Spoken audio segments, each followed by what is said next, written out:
Halo kawan Kaliber, halo Mas Indra Karismiaji, semua masih sehat-sehat ya? Alhamdulillah Mas Edi Wahyudi, ini kita hari Minggu, akhir pekan, Iya, saatnya bersantai dengan keluarga, tapi kita tetap akan update dengan berita-berita terkini. iya. Jadi di sela-sela ibadah puasa Ramadan, kita sajikan kupasan dan analisa berita terkini, ya Mas. Dan yang pasti bukan berita-berita hoax, bukan kita Bukan. yang bikin. Dan kebetulan kalau buat umat Kristiani, hari ini disebut Hari Minggu Palma. Oh, iya, Itu iya, iya. untuk saudara-saudara yang beragama Kristen, Katolik, selamat untuk menjalankan perayaan Minggu Palma. Oke, Karena selamat Mas Indra juga ini. minggu depan itu akan Paskah. Jadi ini seminggu Ya, sebelum Paskah kita ya. merayakan hari besar Minggu Palma. Oke, Mas, Mas. ada jokes sebentar Mas, jokes sedikit. Apa? Apa? Kalau kemarin kan ada war takjil Mas. Nah, Teman-teman oke. yang non muslim kan ikut war takjil, jadi yang muslim Iya. bagian ini nanti terancam gitu pasca itu nanti teman-teman yang merayakan pasca kehilangan telur nanti tidak mungkin berjoy. Oh, tapi di Jakarta sejak gubernurnya bukan Anies Baswedan lagi, nggak ada itu perayaan mencari telur Paskah. Oh iya. Terakhir zaman Anies Baswedan aja. Gitu. Kalau jok-jok kayak itu nggak usah inilah, nggak usah dihubung-hubungkan sama Sarah, itu ya mengalir aja kalau. Ya, apa, itu kan kalau kita bicara war takjil, ya kan? Itu kan membuktikan kalau makanan Indonesia tuh enak banget. Jadi jadi nggak peduli agamanya apa, kita berburu makanan kan begitu. Gitu. Itulah indahnya hidup di Indonesia tuh makanannya beraneka ragam gitu. Iya. Baik Mas Indra, ini ada berita yang hot lagi nih Mas, yang masih sekitar Pak Jokowi dan keluarganya ini. Oke, apa nih beritanya nih Mas? Soal hubungan Jokowi dan Pak Prabowo. Oke. Itu Ya, gosip apa ada beritanya? Ntar ya, beneran ini, gosip. beneran. Oh Saya ambil beneran. dari sindonews.com. Oke. Nah, ini media yang sudah punya apa namanya validasi dari Dewan Pers, sudah terverifikasi oleh Dewan Pers. Ya. Judulnya Gibran tepis hubungan Jokowi dan Prabowo merenggang. Wakil Presiden atau Wapres terpilih Gibran Rakabuming Raka menepis rumor kerenggangan hubungan Presiden Joko Widodo dan Presiden terpilih Prabowo Subianto. Gibran menegaskan hubungan keduanya kian dekat. Spekulasi kerenggangan hubungan Jokowi dan Prabowo renggang muncul akibat Gibran tidak mendampingi Prabowo saat berpidato menanggapi hasil penetapan KPU. Siapa yang renggang? Tidak ada yang renggang. Kami makin dekat kok, ujar Gibran di Balai Kota Solo. Disinggung alasan tak mendampingi Prabowo, Gibran mengatakan dirinya masih melaksanakan tugas dinasnya sebagai wali kota Solo. Baginya saat ini pekerjaan sebagai wali kota Solo adalah prioritas utama. Kemarin kan saya sudah bilang berkali-kali, pekerjaan wali kota masih saya nomor satukan katanya. Gibran juga memastikan bahwa komunikasi dengan Prabowo berjalan lancar dan dalam waktu dekat akan menggelar pertemuan. Ya karena masih kerja sebagai wali kota, nanti juga ketemu kok, tiap hari kontak juga katanya. Gitu Mas. Oke. Jadi kalau kita bicara berita baiknya buat para pendukung Pak Prabowo, tidak ada kerenggangan hubungan antara Pak Jokowi dan Pak Prabowo ya, Pak Prabowo ya. Ya. Itu sudah ditepis, sudah dibantah oleh putra Pak Jokowi sendiri, yaitu Mas Gibran. Nah, berita buruknya, Mas, keluarga Pak Jokowi itu biasa ngasih sen kiri, beloknya kanan. Gitu. Jadi, apa yang disampaikan dengan apa yang dilakukan sering nggak sinkron. Kan? Bukan cuma mak-mak itu ya, kalau main motor. Gitu. Ya kan seringnya dari dulu lah bilang dari waktu jadi gubernur DKI. nggak mau nyopras-nyapres kan gitu loh. Nggak Nah, ini mau kalau ini impor. kebohongannya apa kira-kira, Mas? Ya, ya kita belum tahu ya, tapi yang jelas kan ada indikasi memang beberapa kesempatan, beberapa kegiatan itu tidak tampak antara Pak Prabowo dan Mas Gibran kan, seperti yang di berita pada saat pengumuman tidak bersama-sama. Kemudian yang juga heboh sebetulnya hari Jumat kemarin, Mas, Ya, itu tiba-tiba Pak Prabowo itu sendirian berkunjung ke Nasdem Tower, bertemu Ketua Umum Partai Nasdem beserta jajarannya. Nah, ini sendirian kan gitu loh. Ini kan juga banyak membuat tanda tanya masyarakat. Yang pertama, kenapa yang dikunjungi pertama setelah pengumuman, kan setelah pengumuman tuh, ya, justru malah partai yang berseberangan, artinya yang mendukung pasangan lain kan. Kan kalau logikanya kan harusnya ya udah kita berkunjung ke Golkar, kunjung ke Demokrat, ke PAN kan gitu. Kan apa terima kasih lah atau ini. Tapi kan enggak. Tapi malah berkunjungnya ke partai yang mengusung pasangan lain. Itu kan tanda tanya kan gitu. Yang kedua, kenapa juga datangnya sendiri? Kenapa enggak bersama dengan cawapresnya dengan Mas Gibran, ya kan? Nah, itu yang hal-hal seperti itu yang membuat masyarakat juga bertanya-tanya. Jangan-jangan memang sudah ada kerenggangan hubungan antara Pak Jokowi dengan Pak Prabowo juga. Kalau nggak salah itu diawali dengan ada acara di istana, terus Pak Jokowi tidak menyalami Pak Prabowo kan? ya. Dilewatin aja, depannya itu dilewatin. Nah, kan gitu. Jadi mulainya awalnya dari situ. Mungkin waktu Tapi itu Pak Prabowo nggak pakai batik, Mas. Pakai baju biasanya yang keren itu. Yang lainnya kan pakai batik, jadi dilewatin aja. gitu ya. Ya apa sebetulnya sih kalau kalau saya jadi Pak Prabowo mungkin juga akan melakukan hal yang sama ya. Kenapa, Mas? Karena kehebohan yang terjadi di masyarakat, kan? Termasuk yang kemarin kita bahas, Mas, bicara tentang gugatan Timnas Amin ke MK. Yang digugatkan sebetulnya yang dituntut kan bukan Pak Prabowo-nya, tapi Mas Gibrannya dan keluarga Pak Jokowi dan Pak Jokowinya sebagai presiden yang cawe-cawe terhadap pemilu ini. Termasuk juga yang sudah pernah kita bahas di Komite HAM PBB yang dipertanyakan bukan Pak Prabowo-nya, tapi Pak Jokowinya kan gitu. Jadi sebetulnya kita semua rakyat Indonesia itu nggak ada masalah dengan Pak Prabowo nyapres. Karena ini udah yang keempat kalinya kan beliau nyapres gitu. Jadi kita pun sudah terbiasa dengan beliau nyapres. Nggak ada masalah dengan beliau nyapres. Mau keempat kalinya, nanti mungkin mau kelima kalinya ya silahkan saja. Yang jadi masalah itu kan justru wakilnya beliau itu maju dengan cara yang apa banyak dipertanyakan lah melalui MK, ada pamannya di sana dan artinya itu yang membuat noda hitam dalam perjalanan kampanye Pak Prabowo kan. Jadi kalau kemarin itu kita melihat eh, apa yang disampaikan oleh Rocky Gerung, itu beliau mengatakan Pak Prabowo ini sekarang bawa tong sampah kan karena semua orang itu mengatakan yang problem itu adalah Pak Jokowi. Nah, jadi kalau saya jadi Prabowo, Pak Prabowo ya bagaimana secepat mungkin saya bisa melepaskan diri dari Pak Jokowi, pengaruh Pak Jokowi.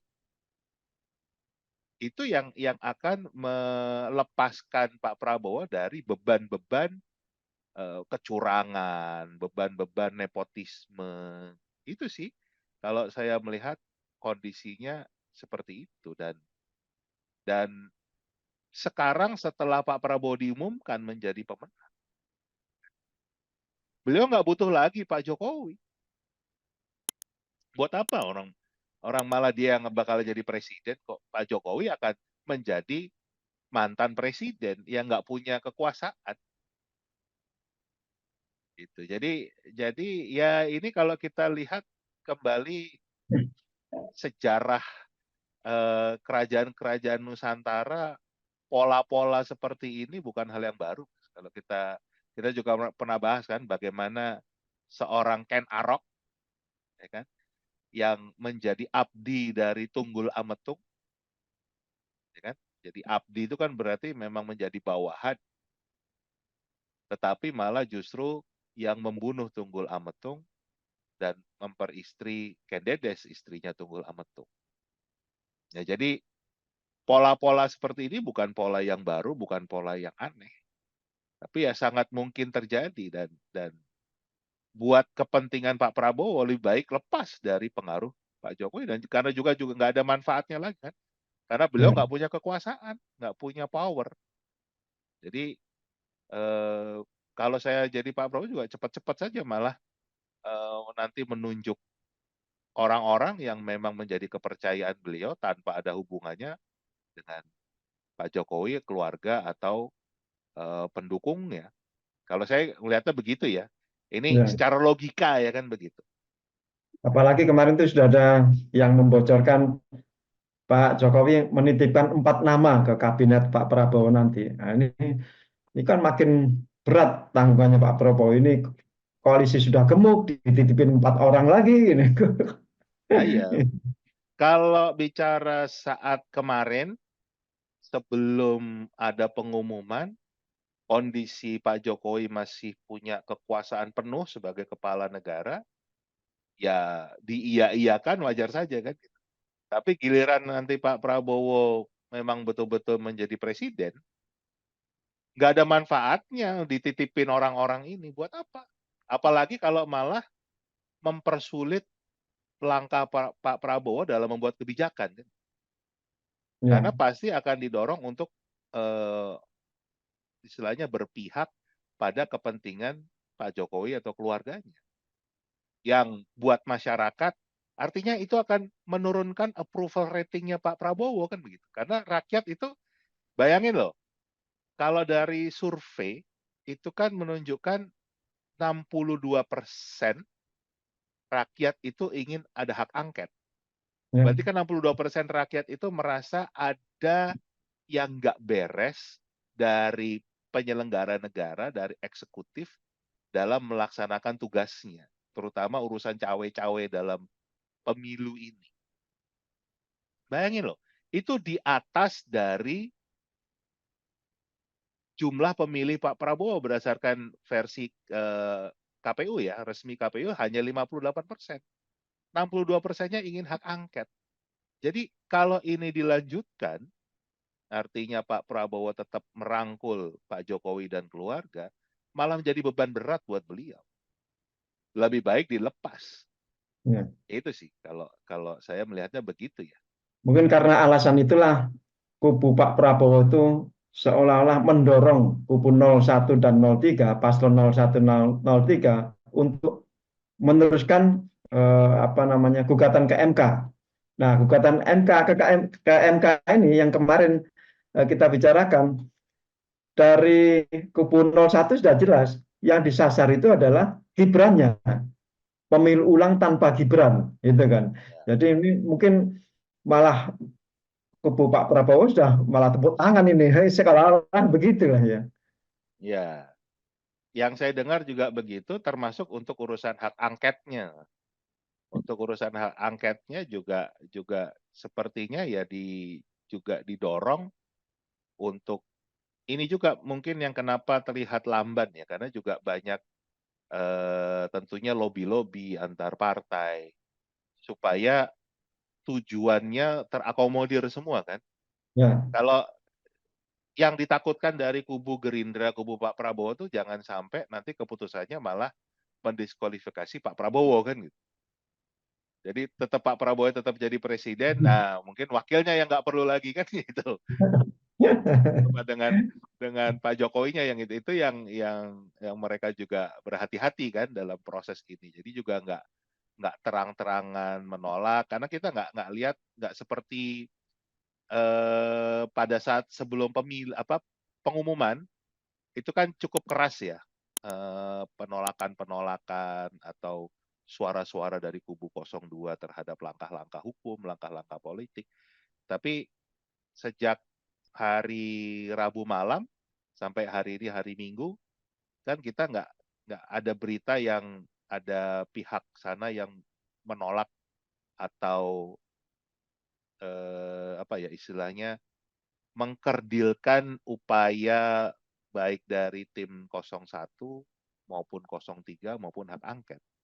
Malah yang bersuara adalah salah satu menterinya Pak Jokowi yang juga kabarnya dititipkan itu kan beda berarti kan bukan kubunya Pak Prabowo tapi kubunya Pak Jokowi. Jadi ini kita bisa lihat sih langkah-langkah catur yang diambil oleh Pak Prabowo. Jadi Pak Prabowo kan juga orang yang cerdas ya, punya pengalaman jadi politisi lama.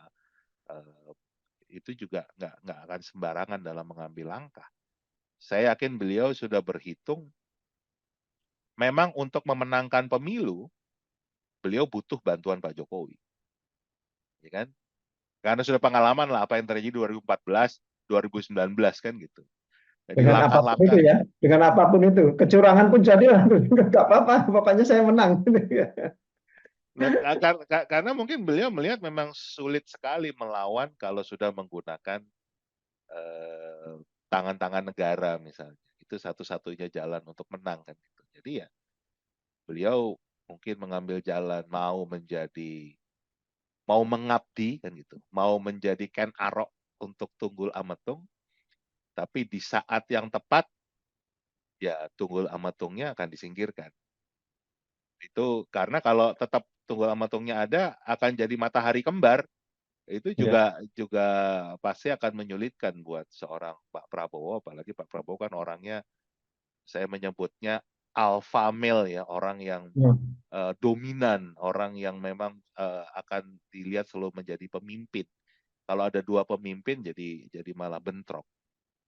Apalagi ini Mas, kalau misalnya jadi apa namanya Wapres itu lebih mengurusi nanti Jakarta, daerah khusus Jakarta, kemudian presidennya itu justru ditaruh di IKN. Jadi presidennya dibuang ke Kalimantan, sedangkan Wapresnya itu masih di sini. Kalau misalnya Wapresnya itu Gibran, ya sudah bapak sama anak masih menguasai Jakarta sebagai sebagai kota yang paling penting dan sebagai urat nadi Indonesia itu. Sedangkan Iya. presidennya sudah loncat samudra ini. Nah ya itu kan itu juga apa ya kalau kalau kita bicara itu kan upaya kayak eh, buaya kok mau dikadalin kan gitu. Kan istilahnya gitu. Masa presiden itu disuruh ngurusin tempat yang baru dibangun, yang belum ada apa-apanya, sedangkan wapresnya akan ngurusin pusat ekonomi Indonesia kan? Kan Iya, nggak terus tiba-tiba IKN berubah menjadi pusat ekonomi, bahkan kemungkinan besar kalau dari perhitungan kami di tim 01 nggak akan mungkin menjadi pusat ekonomi. Hanya akan menjadi pusat pemerintahan. Isinya hanya ASN, bukan terus menjadi pusat tempat belanja, tempat shopping. Nggak mungkin seperti itu. DPR aja nggak mau dipindah ke sana, Mas. Nah, itu kan. DPR aja sudah sudah menyatakan keengganannya dipindah kan gitu. Karena tahu kondisi faktanya di sana. Ini kembali Mas, ini kan membuka tabir juga kalau ternyata mungkin di era kepemimpinan Pak Jokowi, apapun keinginan Pak Jokowi itu nggak bisa ditolak, ya kan, termasuk IKN ini. Tapi dengan sekarang posisi Pak Jokowi semakin hilang kekuasaannya, apalagi sudah diumumkan secara resmi kalau pemenang pilpresnya adalah Pak Prabowo, ya kan? itu akan memudah membalikkan semua kebijakan-kebijakan yang selama ini mungkin dianggap nggak pas. Gitu. Nah, ini mungkin cerdiknya Pak Prabowo nih dalam dalam apa? Berpolitik nih, politik ala Ken Arok kan gitu. Iya. Tapi ya ini masih panjang nih kan gitu. Apa? Dramanya ini masih panjang, ujungnya seperti apa kita belum tahu, tapi ya mudah-mudahan yang terbaik buat bangsa ini, buat negara inilah, jangan sampai justru malah menjadi sebuah keributan, kekacauan, ya kan? Itu yang yang sebetulnya banyak orang takutkan nih Mas. Kalau ada Iya. kekacauan kan gitu loh. Tiba-tiba Presiden Jokowi mengeluarkan dekrit. Kalau karena negara ini kacau, maka presiden baru akan ditunda sampai 2029. Itu kan yang Bisa, ditakutkan banyak bisa pihak aja. kan. Karena bisa aja kan gitu dengan alasan kekacauan kan gitu, dengan alasan kondisi tidak terkontrol, nanti ada banyak hal yang merugikan rakyat, lebih baik dikontrol oleh pemerintah yang ada. Nah, tapi kelihatannya sekarang dengan pengumuman ini secara resmi sudah semakin sulit apa kalau kita lihat ini ya, Sandra model seperti itu akan dipakai. Ya. Makanya kita lihat hari-hari ke depan ini bagaimana sampai dengan Pak Prabowo dilantik gitu ya. Ya, Apakah dilantik bersama Gibran atau penundaan atau pelantikannya ditunda karena ada pemilu ulang tanpa Gibran, ini masih menarik, ini perjalanan masih panjang. Makanya ya, pertanyaan teman-teman media kemarin ke Pak Anies, ke Pak Surya Paloh juga soal susunan kabinet itu masih jauh langkahnya. ya, kan sampai nanti betul-betul dilantik kita belum tahu kan akan Iya, seperti apa komposisi. Walaupun yang saya dengar sih di awal udah ada bagi-bagi jabatan ya kan. Tapi iya, nanti kan faktanya bisa beda lagi karena bisa terjadi perubahan politik antara hari ini Mas sampai nanti tanggal 20 Oktober. Itu banyak hal yang bisa terjadi. iya, iya, Jadi kita jangan ini banyak juga sih para pendukung Amin yang lagi down kan gitu, yang merasa nggak percaya lagi, ada yang mau pindah ke luar negeri lah, yang mau macam-macam deh. Kalau kita lihat di medsos tuh saya lihat apa ya paham sih perasaan mereka, iya, karena saya juga termasuk bagian dari itu kan. Tapi kan ini belum berakhir. Kita masih punya cara-cara lain. Kembali tujuannya bukan untuk memenangkan seorang Anies Baswedan jadi presiden, gitu.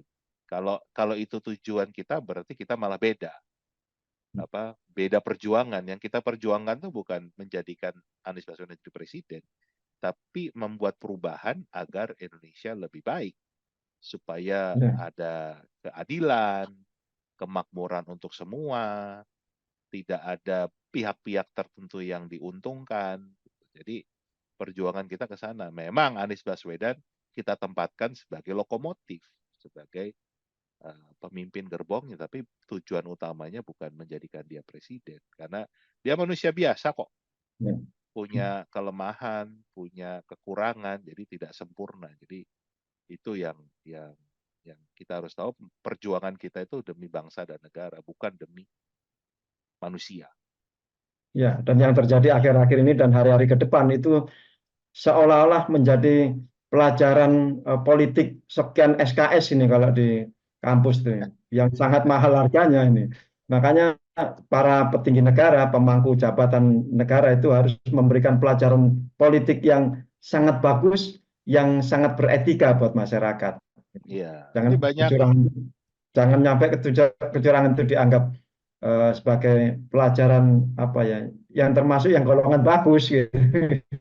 Ya, ini juga banyak akademisi yang juga bingung sebetulnya sekarang ngajar ilmu politik, ilmu demokrasi, ilmu hukum, itu ngajarnya gimana, itu pada bingung kan gitu. Dan saya ada interview khusus, ada podcast khusus di channel ini juga dengan Prof.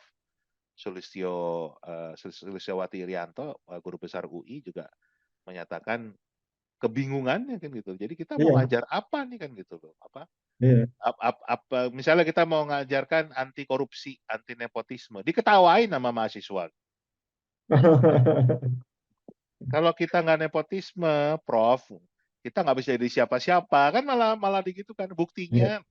Nah, itu yang kita harus kembalikan lagi kewarasan bernegara ini. Apa yang terjadi sekarang sangat tidak sesuai dengan cita-cita pendiri bangsa, tidak sesuai dengan negara demokrasi, dan harapan kita juga Pak Prabowo menjadi bagian dari membenahi itu semua ya. Mungkin iya. jalannya harus jalan yang agak belok sedikit, tapi minimal nggak sen kiri belok kanan gitu.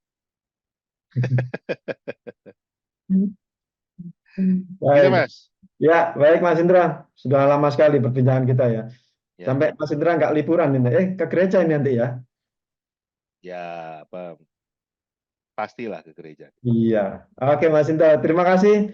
Kawan Kaliber, terima kasih Anda telah bersama kami setelah sekian menit tadi mendengarkan perbincangan antara saya dan Mas Indra. Anda juga bisa ikut berpartisipasi dalam perbincangan ini dengan cara menulis di kolom komentar.